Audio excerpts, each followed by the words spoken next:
Itong si Bato, napakalaking tao, duwag naman pala.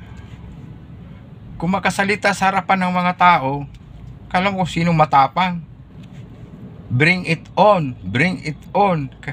Hinamon pa niya si Trillanes kahit sasama ka pa dito magpusa sa akin. Ngayon, hingi ka na proteksyon sa Senado, magtatago ka. Kala ko ba matapang ka? Wala ka pala isang salita eh. Ang importante sa tao, may isang salita para paniwalaan ka. Diba? Si Trillanes, sinasabihan yung may trililing. Sino na trililing ngayon? Kayo. Pati pa presidente, tinitira nyo. Alam nyo, presidente yan. Diba? Dapat ginagalang nyo. Wala kayong kagalang-galang eh.